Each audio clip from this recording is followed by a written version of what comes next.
بسم اللہ الرحمن الرحیم۔ باب من لم یر الوساوس ونحوها من الشبہات۔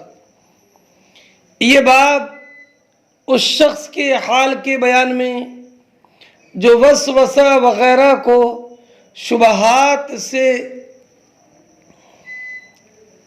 نہیں سمجھتا، یعنی وسوسہ کا اعتبار نہیں ہے۔ شیطان جو دل میں بات ڈال دے بلا بنیاد، وہ وسواس ہے، وسوسہ ہے۔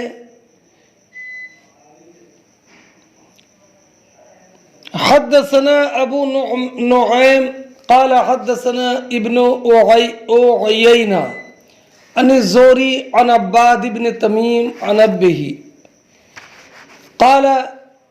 شکی الی النبی صلی اللہ علیہ وسلم الرجل یجد فی الصلاة شیئا یقطع الصلاة قال لا حتى يسمع صوتا او یجد ریحا۔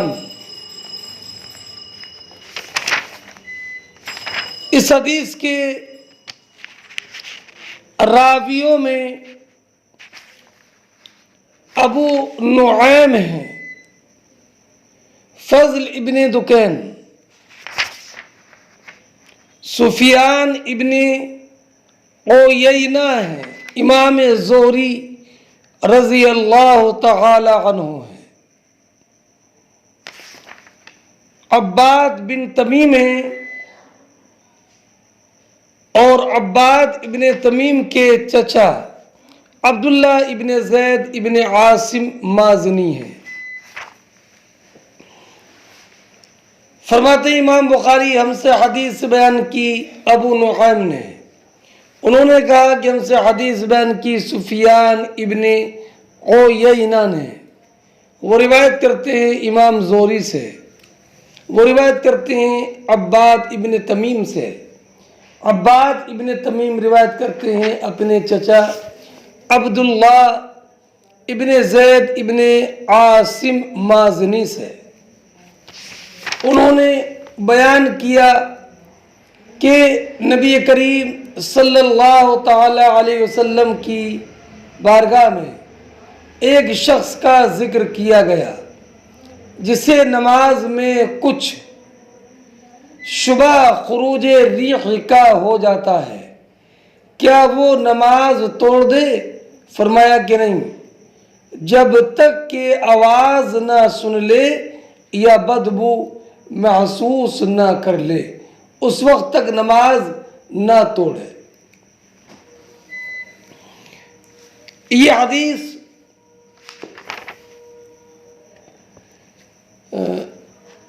پہلے گزر چکی ہے اور مطابقت ترجمۃ الباب سے اس اعتبار سے ہے کہ جب شخص کے دل میں وسوسہ پیدا ہو جائے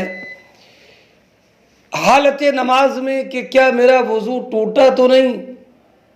حالانکہ اس کو وضو کرنے کا یقین ہے اور بعد میں یہ وسوسہ طاری ہو گیا، تو اس وسوسے کا شرعاً کوئی اعتبار نہیں ہے۔ امام بخاری رضی اللہ تعالی عنہ یہ بیان فرماتے ہیں کہ خالی وسوسے کی وجہ سے اس پر وضو کرنا لازم نہیں ہوگا، لیکن یہ جو نبی کریم علیہ السلام نے فرمایا یہاں تک کہ آواز سنے یا بدبو محسوس کرے، اس سے مراد یہ ہے کہ اس کو خروج ریح کا یقین ہو جائے، چاہے یقین آواز سننے سے ہو یا بدبو محسوس کرنے سے ہو، اور یا ان دو کے علاوہ، یعنی نہ بدبو محسوس ہو اور نہ آواز سنے لیکن خروج ریح کا یقین ہے تو اس کا وضو ٹوٹ جائے گا۔ یہ حدیث امام بخاری رضی اللہ تعالیٰ عنہ نے کتاب الوضو میں اس عنوان سے قائم کی، اس عنوان کے ساتھ ذکر کیے، لا يتوضأ من الشک حتی یستیقن. وقال ابن ابی حفصہ عن الزہری لا وضوء الا فيما وجدت الريح او سمعت الصوت.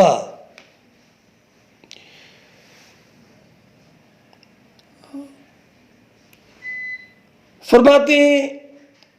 ابن ابی حفصہ، یہ ابو سلمہ محمد ابن ابی حفصہ بصری ہیں، انہوں نے روایت کیا امام زہری سے کہ امام زہری نے فرمایا لا وضوء الا فيما وجدت الريح او سمعت الصوت، کہ ایسے شخص پر وضو واجب نہیں ہوتا مگر جب کہ وضو واجب نہیں ہوتا مگر اس صورت میں جب کہ تم بدبو محسوس کرو یا آواز کو سن لو، یعنی خروج ریح کا یقین ہو جائے. اس سے بھی واضح ہوا کہ محض وسوسے اور شک و شبہ پر احکام مرتب نہیں ہوتے، اور نہ اس وسوسے کو شبہ کا حکم دیا جائے گا.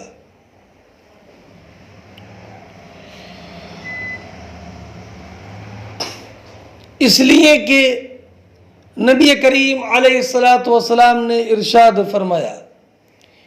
ان اللہ تجاوز لامتی عما حدثت به انفسها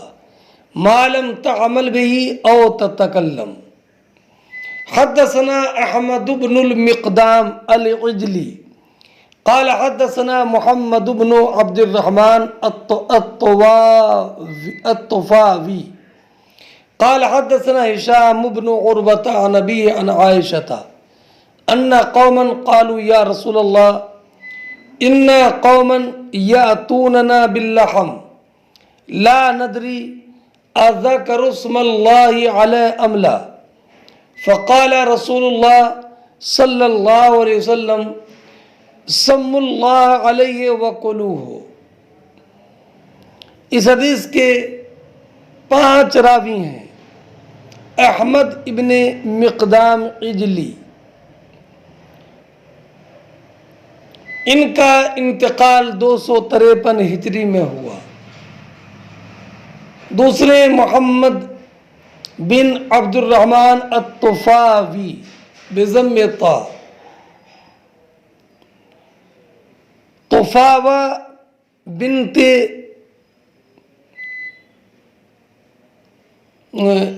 جرم ابن ریان کی طرف نسبت کرتے ہوئے.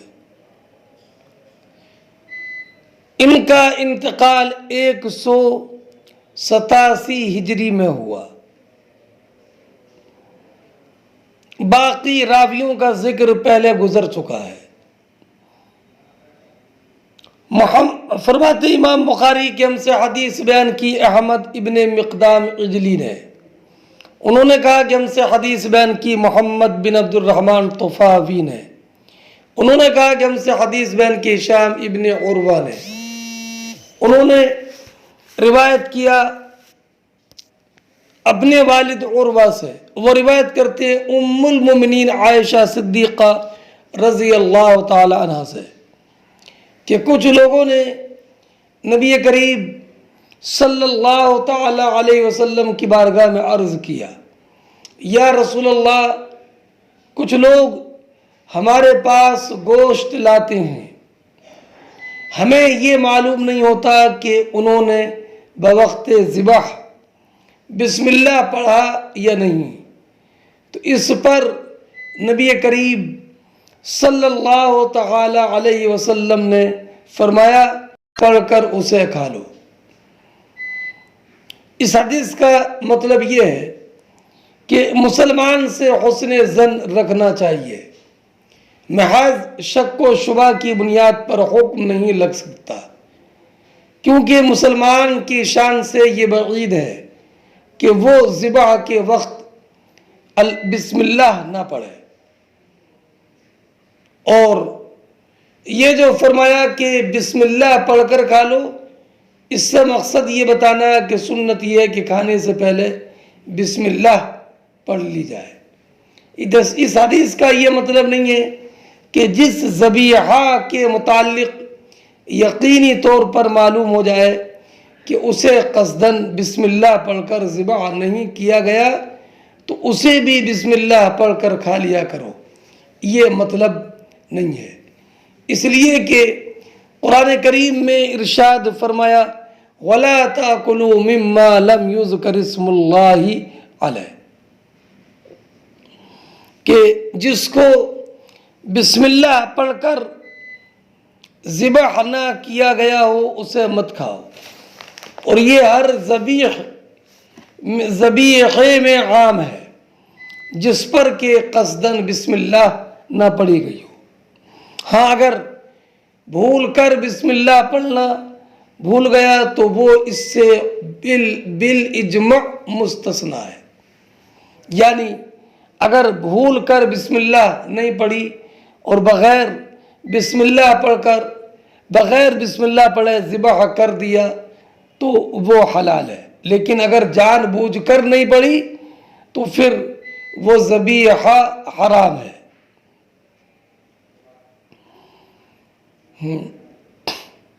اور ایک قول یہ ہے کہ اس حدیث کا معنی یہ ہے کہ نبی کریم علیہ السلام نے ان کو جو کھانے کا حکم دیا تھا یہ اول اسلام میں،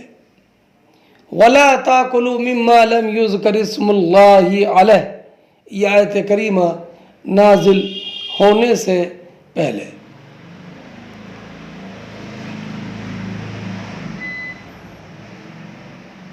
باب قول اللہ تعالی وَإِذَا رَأَوْا تِجَارَةً أَوْ لَهْوًا انفضوا الیہا، یہ باب اللہ رب العزت کے ارشاد وَإِذَا رَأَوْا تِجَارَةً أَوْ لَهْوًا انفضوا الیہا اس آیت کے سبب نزول کے بیان میں امام بخاری رضی اللہ تعالیٰ عنہ نے یہ آیت کتاب البیوع کے آغاز میں بھی ذکر کی ہے، اور امام بخاری رضی اللہ تعالیٰ عنہ نے یہاں پر اس آیت کو دوبارہ ذکر کیا تو اس کے دوبارہ ذکر کرنے کا مقصد اس بات کی طرف اشارہ کرنا ہے کہ تجارت اگرچہ فی نفسہا ممدوح ہے، اس اعتبار سے کہ تجارت مکاسب میں سے حلال ہے، لیکن کبھی تجارت مذموم ہو جاتی ہے جب کہ تجارت کو اس چیز پر مقدم کیا جائے کہ جس کا تجارت پر مقدم کرنا واجب تھا، کہ نماز جمعہ اگر تیار ہے تو اب نماز جمعہ کو چھوڑ کر تجارت میں مشغول ہونا یہ مذموم ہے۔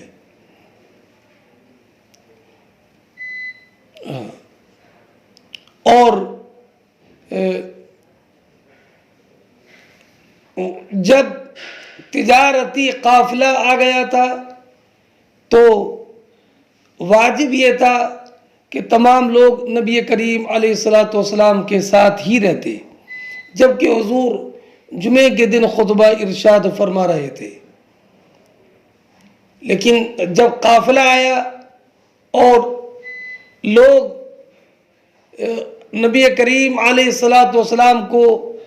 خطبہ دیتا ہوا چھوڑ کر چلے گئے اور نبی کریم علیہ السلام کے ساتھ صرف 12 لوگ باقی رہ گئے، تو اللہ رب العزت جل جلالہ نے یہ آیت کریمہ نازل فرمائی، اور اس آیت کریمہ میں جانے والوں پر عتاب فرمایا اور یہ خبر دی کہ ان کا نبی کریم علیہ السلام کے ساتھ رہنا یہ ان کے لیے تجارت سے بہتر تھا۔ حدثنا طلق بن غنام قال حدثنا زائدہ عن حسین عن سالم قال حدثني جابر قال بينما نحن جلوس مع النبي صلى الله عليه وسلم إذ أقبلت من الشام عير تحمل طعاما فالتفتوا إليها حتى ما بقي مع النبي صلى الله عليه وسلم إلا 12 رجلا فنزلت وإذا رأوا تجارة أو لهوا انفضوا إليها۔ امام بخاری فرماتی ہیں کہ ہم سے حدیث بیان کی طلق ابن غنام نے، انہوں نے کہا کہ ہم سے حدیث بیان کی زائدہ نے، انہوں نے روایت کی حسین سے، انہوں نے سالم سے، انہوں نے کہا کہ مجھ سے حدیث بیان کی جابر ابن عبداللہ رضی اللہ تعالی عنہ نے، کہ جابر ابن عبداللہ رضی اللہ تعالی عنہ نے بیان فرمایا کہ ہم نبی کریم صلی اللہ تعالی علیہ وسلم کے ساتھ نماز پڑھ رہے تھے، یعنی نماز پڑھنے کے انتظار میں تھے۔ حضور خطبہ ارشاد فرما رہے تھے، اور چونکہ نماز کا انتظار کرنے والا بھی نماز پڑھنے والے کے حکم میں ہوتا ہے، اس لیے فرمایا بینما نحن نصلی، ہم نبی کریم علیہ السلام کے ساتھ نماز پڑھ رہے تھے کہ شام سے کچھ اونٹ غلہ لے کر کے آئے، تو سب لوگ اس طرف متوجہ ہو گئے، اور نبی کریم علیہ السلام کے ساتھ 12 آدمیوں کے علاوہ اور کوئی باقی نہ رہا۔ اس پر یہ آیت نازل ہوئی وَإِذَا رَأَوْا تِجَارَةً أَوْ لَهْوًا، کہ جب تجارت یہ تماشا دیکھتے ہیں انفضوا إِلَيْهَا، تو اس کی طرف دوڑ پڑتے ہیں۔ مطابقت ترجمۃ الباب سے اس جملے میں ہے فنزلت وَإِذَا رَأَوْا تِجَارَةً۔ اب اگر یہ کہا جائے کہ اس باب کے اس کتاب البیوع میں ذکر کی وجہ کیا ہے، تو جواب یہ کہ چونکہ اس آیت میں تجارت کا ذکر ہے، اور تجارت بھی بیع کی ایک خرید و فروخت کی ایک صورت ہے۔ یہ حدیث کتاب الجمعہ میں گزر گئی، جو یہ باب تھا باب اذا نفر الامام فی صلاۃ الجمعہ۔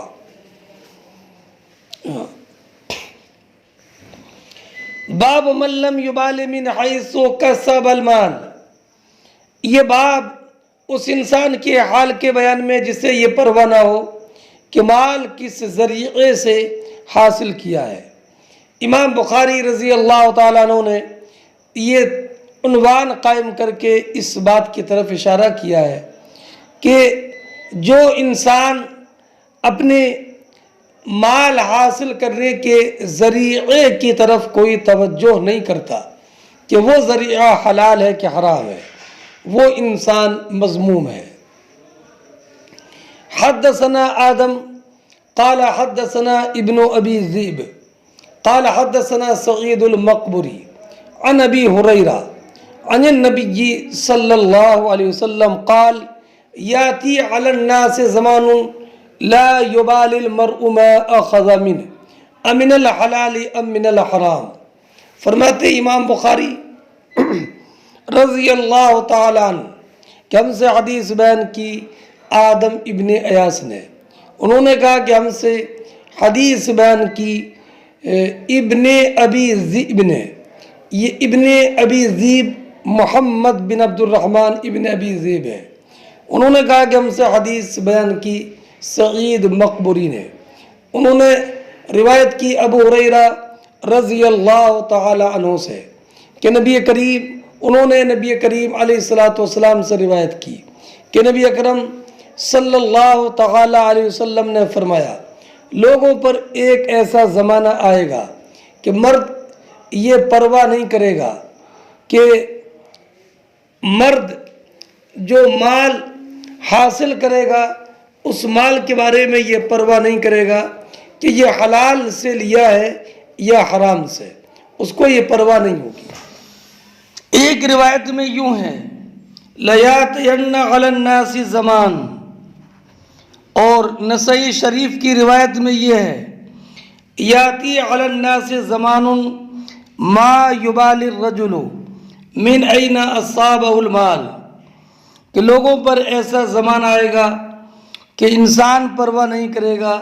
کہ انسان نے یہ مال کہاں سے حاصل کیا ہے۔ اور حاکم نے حضرت ابو ہریرہ سے مرفوعاً روایت کیا یاتی علی الناس زمان لا یبقى فیہ احد الا اکل الربا فإن لم یأکلہ اصابہ من غبارہ، لوگوں پر ایسا زمانہ آئے گا کہ اس میں کوئی باقی نہ رہے گا جس نے سود نہ کھایا ہو، اور اگر سود نہیں بھی کھایا تو اس کا غبار اس کو پہنچے گا۔ اور دراصل یہ ضعف دین اور عموم فتنوں کی وجہ سے ہوگا۔ نبی کریم علیہ السلام نے ارشاد فرمایا بدأ الاسلام غریبا وسیعود غریبا، اور ایک روایت میں یوں ہے کہ نبی کریم صلی اللہ تعالی علیہ وسلم نے فرمایا من باتا اکالا من عمل الحلال باتا واللہ عنہ راض واصبح مغفورا له وطلب الحلال فریضۃ علی کل مومن، جو انسان نیک کمائی سے کھائے تو وہ اس حال میں رات گزارتا ہے کہ اللہ رب العزت اس سے راضی ہوتا ہے، اور اس کی صبح اس حال میں ہوتی ہے کہ وہ بخشا ہوا ہوتا ہے۔ اور فرمایا کہ حلال کا طلب کرنا ہر مومن پر فرض ہے۔ اور ایک روایت میں یہ ہے کہ انس ابن مالک رضی اللہ تعالی عنہ نے عرض کیا یا رسول اللہ اجعلنی مستجاب الدعوات، یا رسول اللہ مجھے مستجاب الدعوت فرما دے، تو فرمایا یا انس اطب کسبک تستجاب دعوتک،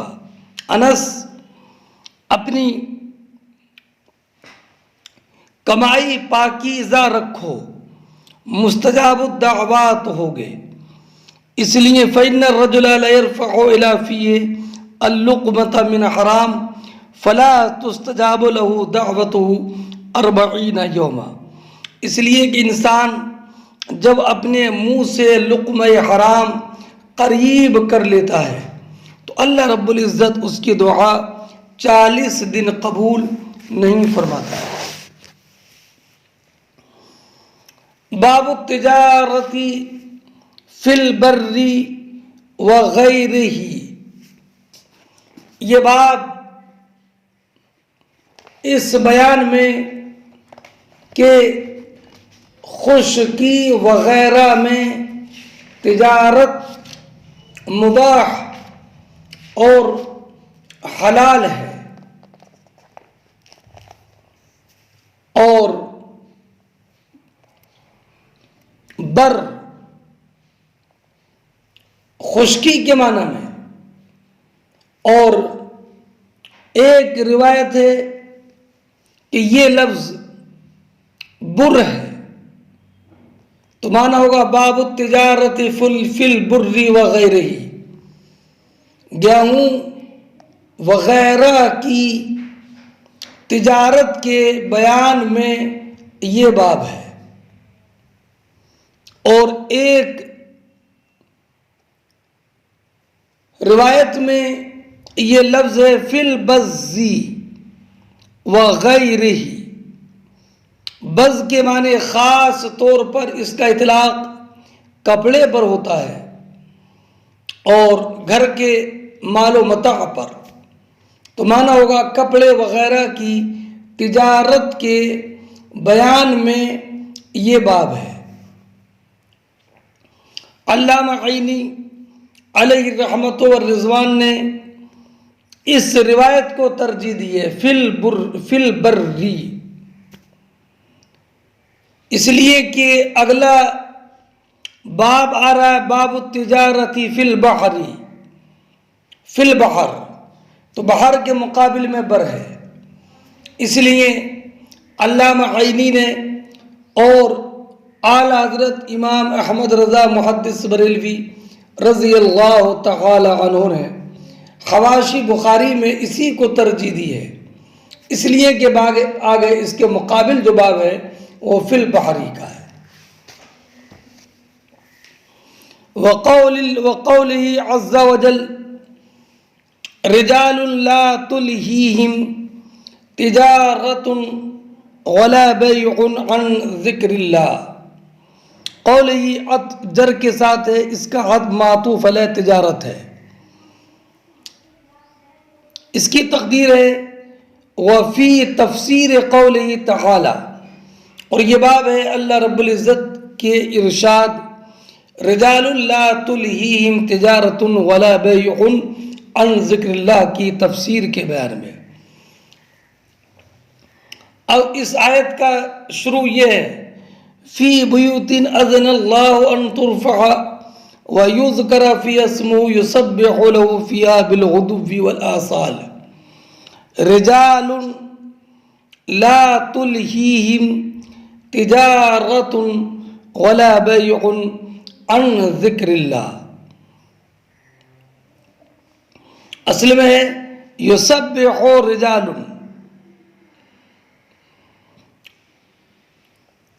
تو معنی ہوگا اللہ رب العزت کی حمد و ثنا کرتے ہیں وہ لوگ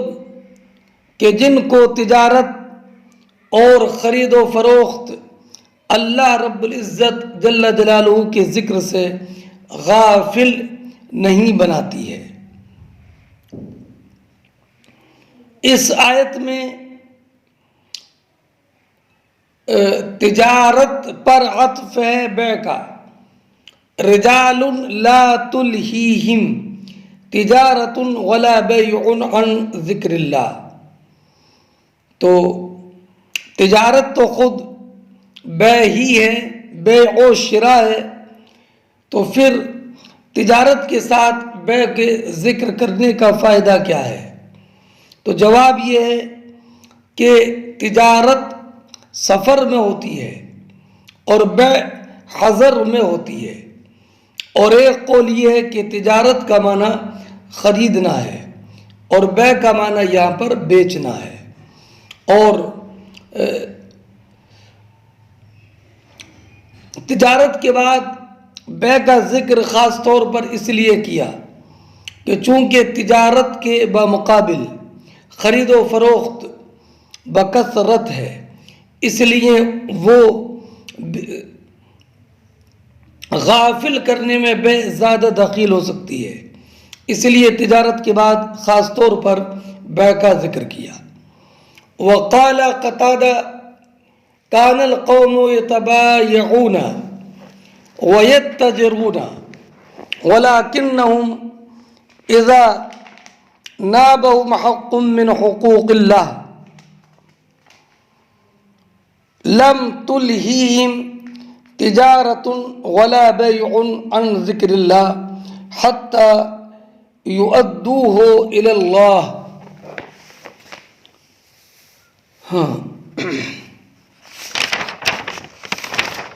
فرماتے ہیں امام قتادہ رضی اللہ تعالی عنہ کہ کچھ ایسے لوگ تھے جو خرید و فروخت اور تجارت کرتے تھے، مگر اللہ کے حقوق میں سے کوئی حق سامنے آ جاتا تو ان کی تجارت اور خرید و فروخت انہیں اللہ کے ذکر سے غافل نہیں رکھ سکتی تھی، حتیٰ کہ وہ اللہ کے حق کو ادا نہ کر لے۔ یہ حضرت قتادہ رضی اللہ تعالی عنہ نے بیان فرمایا۔ کان القوم، اور قوم سے مراد صحابہ کرام علیہم الرحمۃ والرضوان ہے، اس لیے کہ صحابہ کرام علیہم الرحمۃ والرضوان خرید و فروخت میں ہوتے، لیکن جب نماز کے لیے اذان سنتے تو حقوق اللہ کی ادائیگی کے لیے نماز کے لیے سبقت کرتے۔ چنانچہ حضرت عبداللہ ابن عمر رضی اللہ تعالی عنہ بیان فرماتے ہیں کہ وہ بازار میں تھے اور نماز کی اذان ہو گئی تو میں نے دیکھا کہ دکانداروں نے اپنی دکانوں کو بند کیا اور مسجد میں داخل ہو گئے، اور عبداللہ ابن عمر نے فرمایا انہی کے بارے میں یہ آیت کریمہ نازل ہوئی ہے، رجال لا تلہیہم تجارت ولا بیع عن ذکر اللہ۔ اور ابن بطال نے کہا کہ میں نے آیت کی تفسیر میں دیکھا کہ لوگ جو لوہار ہوتے تھے، اگر لوہار اپنا ہتھوڑا اوپر اٹھاتا اور لوہے پر مارنے کا ارادہ کرتا اور اذان کی آواز کو سن لیتا تو بس اپنا ہتھوڑا وہیں سے پھینک دیتا اور لوہے پر نہ مارتا۔ اور بزاز اور موچی جوتی سینے والا، اس کا عالم یہ تھا کہ اگر اپنے سوجے میں اس نے ڈورا ڈال بھی لیا جوتا سینے کے لیے اور اس کے بعد میں اس نے جوتے میں اپنا سوجا لگا بھی لیا تو اب اور اذان ہو گئی تو پھر اپنا سوجا وہیں پر چھوڑ کر نماز کے لیے چلا جاتا تھا۔ اس آیت میں حقوق اللہ کی رعایت کرنے والے اور حقوق اللہ کی محافظت اور اپنے حال تجارت میں اللہ کے ذکر پر اللہ کے ذکر کا التزام کرنے والوں کی مدح رب قدیر نے بیان فرمائی ہے کہ وہ ہمیشہ حقوق اللہ اور فرائض کی ادائیگی میں لگے رہتے ہیں اور ان کی تجارت اور خرید و فروخت ان کو اللہ کے ذکر سے غافل اور بے نیاز نہیں بناتی ہے۔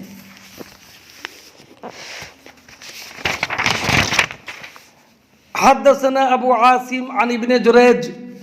قال اخبرني عمرو بن دینار عن ابي المنهال قال كنت اتجر في الصرف فسألت زید بن ارقم فقال قال النبي صلى الله عليه وسلم تحویل سند وحدثني الفضل بن يعقوب قال حدثنا الحجاج بن محمد قال ابن جریج اخبرني عمرو بن دینار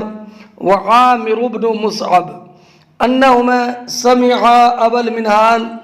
يقول سمعت البراء بن عازب وزيد بن ارقم عن الصرف فقال كنا تاجرين على عهد رسول الله صلى الله عليه وسلم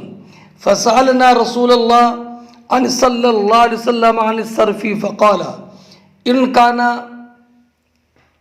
يدا بيد فلا بأس وإن كان نساء فلا يصلح۔ اس حدیث کی تخریج امام بخاری نے دو طریق سے کی ہے۔ ایک پہلا طریق ابو عاصم النبیل الضحاک ابن مخلد، دوسرے اس کے راوی ہیں حضرت عبد الملک بن عبد العزیز بن جریج، تیسرے عمرو ابن دینار، چوتھے ابو منہال، ان کا نام ہے عبد الرحمن ابن مطعم، پانچویں جو تحویل سند کے بعد جو دوسرا طریقہ ہے اس میں فضل ابن یعقوب، حجاج ابن محمد اور عامر ابن مصعب اور برا ابن عازب، زید ابن ارقم انصاری خزرجی۔ تحویل سند کے بعد سنیے، پہلے میں تو یہ ہے کہ ابو منہال نے کہا کہ کنت اتجر فی الصرف، کہ میں بیع صرف کرتا تھا، میں صرف کی تجارت کرتا تھا۔ فسألت زید ابن ارقم، تو میں نے زید ابن ارقم سے معلوم کیا، تو انہوں نے فرمایا کہ نبی کریم علیہ الصلوۃ والسلام نے ارشاد فرمایا۔ اور تحویل سند کے بعد یہ ہے کہ عمر ابن دینار اور عامر ابن مصعب، ان دونوں نے ابو منہال کو یہ کہتے ہوئے سنا کہ وہ کہہ رہے تھے کہ میں نے برا ابن عازب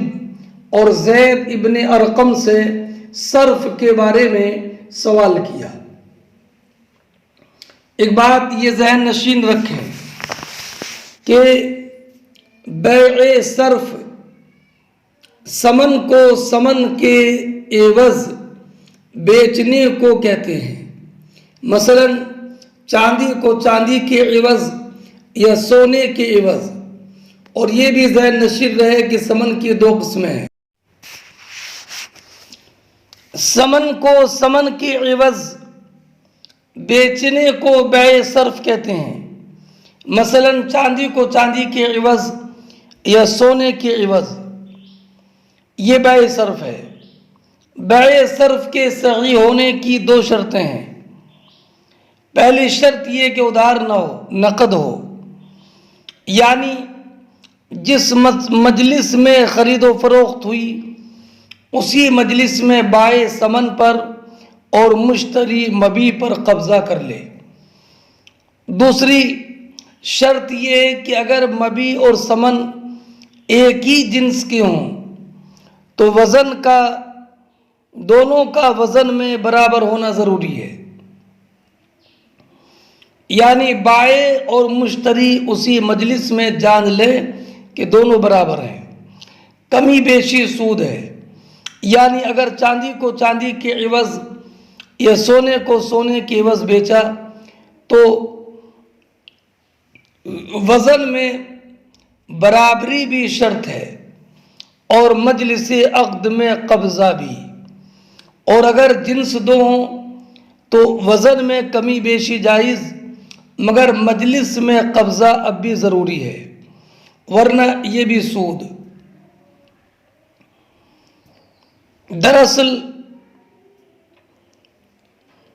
وجہ یہ ہے کہ سونے چاندی کی پہچان بڑی مشکل ہے۔ اگر ان میں تھوڑی بہت ملاوٹ ہوئی تو بغیر کسوٹی پر کسے ہوئے ماہر صراف کے علاوہ اور کوئی نہیں جان سکتا، تو اس کا خطرہ قویہ رہے گا کہ اگر فوراً ادائیگی نہیں ہوئی تو ادائیگی کے وقت جھگڑا ہو جائے، بائع کہے کہ ثمن اس سے اعلیٰ طے تھا، تم گھٹیا دے رہے ہو، مشتری کہے مبیع ایسی طے نہیں تھی، اس سے اعلیٰ طے تھی۔ اس لیے شریعت نے اس بیع میں ادھار کو منع فرما دیا۔ یہ باتیں ذہن نشین رکھنے کے بعد اب آپ ترجمہ سنیے۔ فرماتے ہیں امام بخاری رضی اللہ تعالیٰ عنہ کہ ہم سے حدیث بیان کی ابو عاصم نے، انہوں نے روایت کی ابن جریج سے، انہوں نے کہا کہ مجھے خبر دی عمر ابن دینار نے، انہوں نے روایت کی ابو المنہال سے۔ ابو المنہال کہتے ہیں کہ میں تجارت کرتا تھا صرف میں، یعنی سونے چاندی کی تجارت کرتا تھا، تو میں نے زید ابن ارقم رضی اللہ تعالیٰ عنہ سے سوال کیا تو انہوں نے کہا کہ نبی کریم علیہ الصلوۃ والسلام نے فرمایا اب طویل سند دیکھیں، امام بخاری فرماتے ہیں کہ مجھ سے حدیث بیان کی فضل ابن یعقوب نے، انہوں نے کہا کہ ہم سے حدیث بیان کی حجاج ابن محمد نے، انہوں نے کہا کہ ابن جریج نے مجھے خبر دی، اور انہوں نے کہا کہ مجھے خبر دی عمرو ابن دینار نے اور عامر ابن مصعب نے، ان دونوں نے سنا ابو المنہال کو یہ کہتے ہوئے کہ میں نے براء ابن عازب اور زید ابن ارقم سے بیع صرف کے بارے میں سوال کیا، تو ان دونوں نے بیان کیا کہ ہم نبی اکرم صلی اللہ تعالی علیہ وسلم کے زمانے میں تجارت کرتے تھے، فسألنا رسول اللہ صلی اللہ علیہ وسلم عن الصرف، تو ہم نے نبی کریم علیہ السلام سے بیع صرف کے بارے میں سوال کیا، تو نبی اکرم صلی اللہ تعالی علیہ وسلم نے فرمایا ان کان یدم بید فلا باس، اگر نقد ہو، لین دین نقد ہو تو اس میں کوئی حرج نہیں ہے، وَإِن كَانَ نَسَأً فَلَا يَصْلَحُ، اور اگر ادھار ہو تو یہ درست نہیں ہے،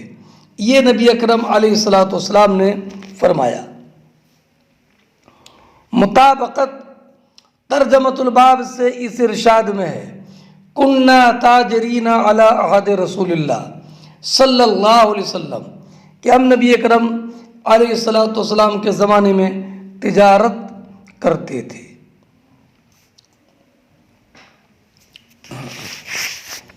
باب الخروج فی التجارہ، یہ باب اس بیان میں کہ تجارت کے لیے نکلنا مباح ہے۔ باب الخروج فی التجارہ میں فی تعلیل کے لیے ہے۔ باب الخروج فی التجارہ کا معنی باب الخروج للتجارہ، وقول اللہ تعالی فانتشروا فی الارض وابتغوا من فضل اللہ، اور اللہ رب العزت کا جو ارشاد ہے کہ فانتشروا فی الارض، اے لوگو زمین میں پھیل جاؤ، وابتغوا من فضل اللہ، اور اللہ کا فضل تلاش کرو۔ اللہ رب العزت کے اس ارشاد کی مراد کے بیان میں یہ باب ہے، اور اس سے آیت سے یہ معلوم ہوا کہ زمین میں پھیل جانا مباح ہے، اللہ کا فضل تلاش کرنا یہ جائز ہے۔ فانتشروا وابتغوا میں جو امر ہے یہ اباحت کے لیے ہے، جیسے اللہ رب العزت کے اس ارشاد میں ہے وَإِذَا حَلَلْتُمْ فَاصْطَادُوا، تو فَاصْطَادُوا میں جیسے امر اباحت کے لیے ہے، ایسے ہی فانتشروا اور وابتغوا میں جو امر ہے یہ بھی اباحت کے لیے ہے۔ حدثنا محمد بن سلام قال اخبرنا مخلد بن یزید قال اخبرنا ابن جریج قال اخبرني عطاء عن عبید بن عمیر ان ابا موسى الاشعری استأذن على عمر بن الخطاب فلم يؤذن له وكأنه كان مشغولا، فرجع ابو موسى ففرغ عمر فقال ألم أسمع صوت عبد الله بن قيس إيذن له؟ قيل قد رجع، فدعاه فقال كنا نؤمر بذلك، فقال تأتيني على ذلك بالبينة، فانطلق إلى مجلس الأنصار فسألهم فقالوا لا يشهد عليك على هذا، لا يشهد لك على هذا إلا أصغرنا أبو سعيد الخدري، فذهب بأبي سعيد الخدري فقال عمر أخفي علي من أمر رسول الله صلى الله عليه وسلم الهاني الصفق بالأسواق، يعني الخروج الى تجارہ. مطابقت ترجمۃ الباب سے اس قول میں ہے الہانی الصفق، الہانی الصفق.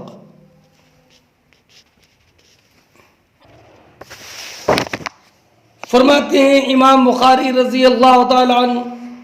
کہ ہم سے حدیث بیان کی محمد بن سلام نے، انہوں نے کہا کہ ہمیں خبر دی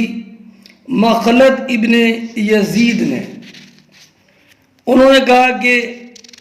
ہمیں خبر دی ابن جریج نے، یعنی عبد الملک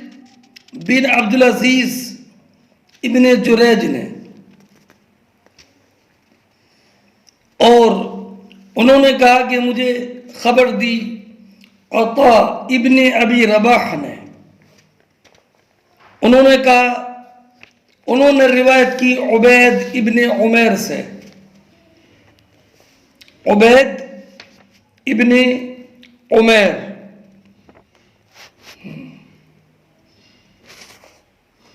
یہ قاضی تھے مکہ کے. انہوں نے کہا کہ ابو موسیٰ اشعری رضی اللہ تعالی عنہ نے حضرت عمر ابن خطاب رضی اللہ تعالی عنہ سے ملنے کی اجازت چاہی، لیکن اجازت نہیں ملی. وَكَأَنَّهُ كَانَ مَشْغُولًا، غالباً اس وقت حضرت عمر کسی کام میں مشغول تھے،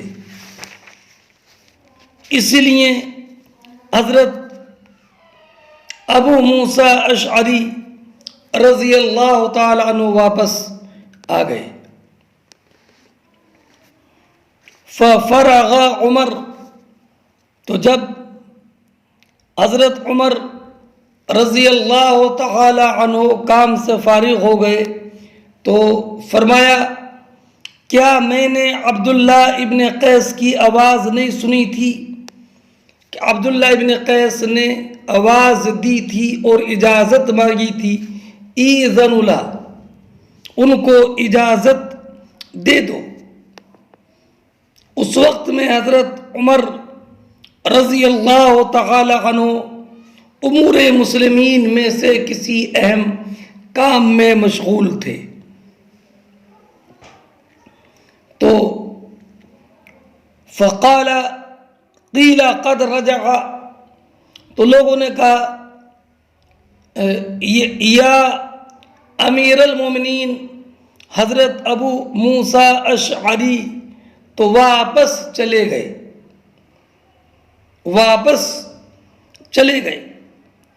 فدعا، تو حضرت عمر نے ابو موسیٰ اشعری کو بلایا. اب اس آگے عبارت میں حذف ہے. اس کی تقدیر یہ ہے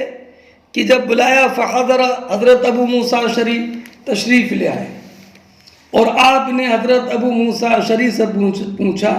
لما رجعت، آپ کیوں واپس چلے گئے؟ فقال كنا نؤمر، تو آپ نے فرمایا کہ ہمیں اسی بات کا حکم دیا گیا تھا کہ جب اجازت نہ ملے تو واپس چلے جاؤ. فقال عمر، تو حضرت عمر رضی اللہ تعالی عنہ نے فرمایا تأتینی علی ذالک بالبینہ، فرمایا کہ کوئی دلیل پیش کرو، کوئی گواہ لاؤ کہ نبی کریم علیہ السلام نے یہ فرمایا ہے کہ اگر 3 مرتبہ اجازت مانگنے کے بعد بھی اجازت نہ ملے تو واپس چلا جائے. اس پر کوئی گواہ لاؤ. اور ایک بات یاد رکھیے کہ حضرت عمر رضی اللہ تعالی عنہ نے حضرت ابو موسیٰ اشعری سے اس سرکار کے اس ارشاد پر گواہ طلب کیا، اس وجہ سے نہیں کہ ان کو حضرت ابو موسیٰ اشعری کی بات پر اعتماد اور بھروسہ نہیں تھا، اس وجہ سے نہیں، بلکہ اس وقت میں حضرت ابو موسیٰ اشعری رضی اللہ تعالی عنہ سے گواہ لانے کا حکم دینا کسی مصلحت کی وجہ سے تھا۔ ہو سکتا ہے کہ اس وقت حضرت عمر رضی اللہ تعالی عنہ کے دربار میں کچھ ایسے لوگ موجود ہوں جو صحابی نہ ہوں اور ابھی جنہوں نے اسلام قبول کیا ہو، ابھی ان کے دل میں ایمان راسخ نہ ہوا ہو، تو حضرت عمر رضی اللہ تعالی عنہ نے ان سے اندیشہ محسوس کیا کہ کہیں ایسا نہ ہو کہ یہ لوگوں میں دینی کام کی رغبت یا گناہوں سے نفرت دلانے کے لیے نبی کریم پر جھوٹ باندھنے کو آسان سمجھیں، اس تو ان کو یہ بتانے کے لیے کہ حدیث کوئی بلا ثبوت کے مقبول نہیں ہوتی ہے۔ حضرت عمر ابن خطاب رضی اللہ تعالیٰ عنہ نے حضرت ابو موسیٰ اشعری سے دلیل طلب کی اور فرمایا کہ اس پر گواہ لاؤ تاکہ حاضرین پر یہ بات واضح ہو جائے کہ نبی کریم علیہ الصلاۃ والسلام کے ارشاد کی تحقیق اور تفتیش ہوتی ہے، اسی کے بعد مقبول ہوتا ہے۔ یہ نہیں ہے کہ حضرت عمر رضی اللہ تعالیٰ عنہ نے حضرت ابو موسیٰ اشعری کو متہم جانا ہو۔ اس لیے ایک روایت میں انی لم اتہم کا، میں تمہیں متہم نہیں کرتا، لیکن مصلحت اس میں ہے کہ تم نے جو کہا ہے اس پر دلیل اور گواہ پیش کرو۔ ہاں، فرماتے ہیں کہ ابو موسیٰ اشعری انصار کی مجلس میں گئے اور ان سے اس حدیث کے متعلق پوچھا کہ کیا کسی نے نبی کریم علیہ الصلاۃ والسلام سے سنا ہے؟ تو ان لوگوں نے کہا کہ اس کی گواہی ہم میں سب سے چھوٹے ابو سعید خدری بھی دے دیں گے۔ ابو سعید خدری بھی اس بات کی گواہی دے دیں گے جو ہم میں سب میں چھوٹے ہیں۔ معنی یہ ہے کہ یہ حدیث تو ہمارے درمیان بہت مشہور اور متعارف ہے، کسی پر بھی مخفی نہیں ہے، یہاں تک کہ یہ حدیث تو جو ہم میں سب سے چھوٹے ہیں ابو سعید خدری، ان کو بھی یاد ہے اور انہوں نے بھی یہ نبی کریم علیہ الصلاۃ والسلام سے سنا ہے۔